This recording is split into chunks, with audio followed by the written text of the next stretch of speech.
नमस्कार दोस्तों, आप देख रहे हैं 4 PM महाराष्ट्र और मैं हूं मयूर परीख। दोस्तों, अगर किसी राज्य का उप मुख्यमंत्री अपने आप को मीडिया से छुपाता फिरे, गाड़ी में बैठते समय सिक्योरिटी छोड़ दे और कोई खिड़की से फोटोग्राफ या वीडियो ना निकाले, इसलिए गाड़ी में बिल्कुल सीधा लेट जाए, तो आप क्या कहेंगे? आप ये कहेंगे कि नहीं नहीं सब कुछ ठीक है, या फिर आप ये कहेंगे कि दाल में जरूर कुछ काला है?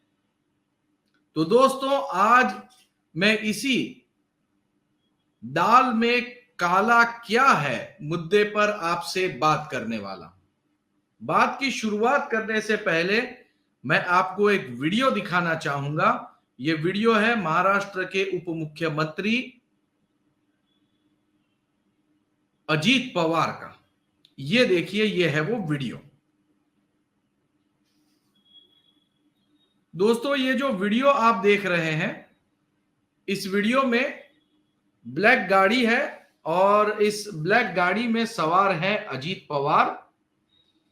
और अजीत पवार पूना के एक उद्योगपति अतुल चोरड़िया इनके निवास स्थान से बाहर आ रहे हैं, लेकिन मामला फंस जाता है गेट पर। ये देखिए, ओहो हो गया एक्सीडेंट और ऐसे में गाड़ी को रिवर्स लेना पड़ा। और ये जो हस्ती आपको सोती हुई दिख रही है, वो है अजीत पवार।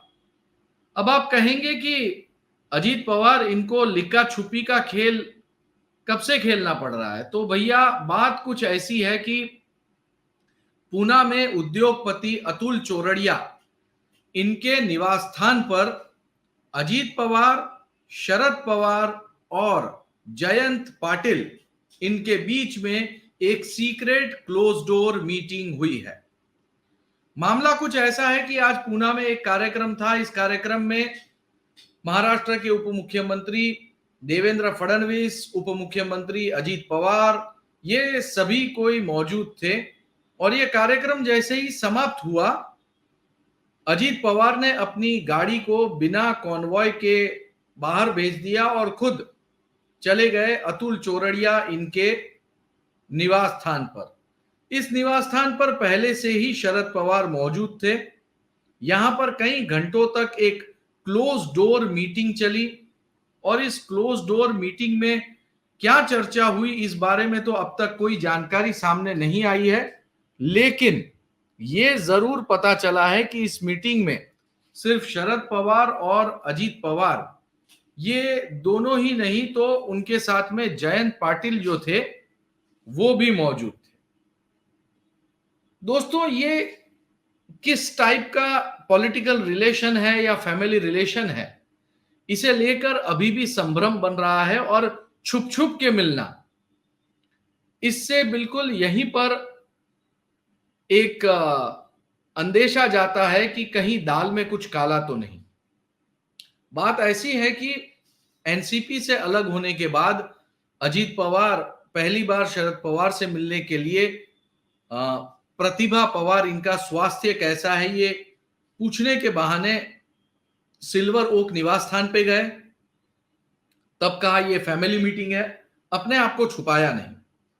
दूसरी मीटिंग जो थी वो यशवंतराव चौहान में कुछ एक गिने चुने मिनिस्टर्स के साथ में मीटिंग की।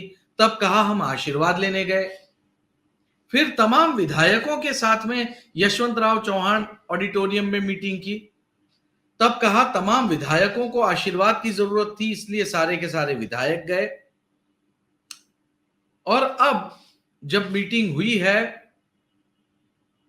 पूना में, तब उस मीटिंग में आखिरकार क्या चर्चा हुई या मीटिंग हुई है या नहीं, इस बात को छुपाने के लिए अजीत पवार सबसे पहले कार्यक्रम स्थल से उन्होंने अपनी गाड़ी को रवाना कर दिया। खुद एक प्राइवेट गाड़ी में विदाउट सिक्योरिटी बैठ गए और फिर वो उसी बंगले में जा पहुंचे जहां पे शरद पवार पहले से मौजूद थे।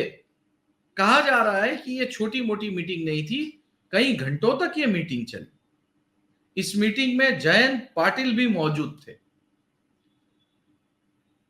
ये बात भी हमें हमेशा याद रखनी चाहिए कि अजीत पवार और शरद पवार एक दूसरे के ऊपर किसी भी प्रकार की आलोचना या आरोप नहीं कर रहे हैं। हमें यह बात भी याद रखनी चाहिए कि ये दोनों ही एक दूसरे के खिलाफ कोर्ट में भी नहीं गए हैं। और ये बात भी पक्की ही समझो कि दोनों ने चुनाव आयोग के सामने अब तक कोई सीरियस कंटेंशन नहीं किया है। शरद पवार जो हैं वो इंडिया में बने हुए हैं, अजीत पवार जो हैं वो एनडीए में बने हुए हैं। तो आखिर ये खिचड़ी क्या पक रही है? क्या अजीत पवार और शरद पवार दोनों एक साथ मिले हुए हैं, या अजीत पवार और शरद पवार ये दोनों ही एक दूसरे को समझाने की, मनाने की कोशिश कर रहे हैं, या फिर दोनों ने पहले से कुछ तय कर रखा है और सही मौके की राह देख रहे हैं? दोस्तों, अगर अजीत पवार शरद पवार से मिलने के लिए कुछ इस तरह से नहीं गए होते तो कोई चिंता का विषय नहीं था। ये एक पारिवारिक मीटिंग भी हो सकती थी, लेकिन ऐसा बिल्कुल नहीं हुआ है।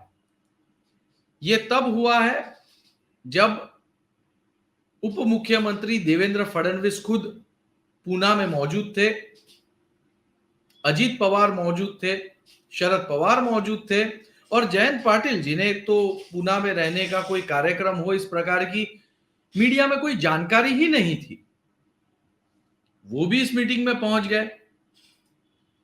तो इस समय कयास ही लगाए जा रहे हैं कि आखिर इस मीटिंग में क्या चर्चा हुई होगी। सारे के सारे मीडिया हाउसेस में इस समय वही चर्चा हो रही है, टेलीविजन पर डिबेट भी वही हो रही है।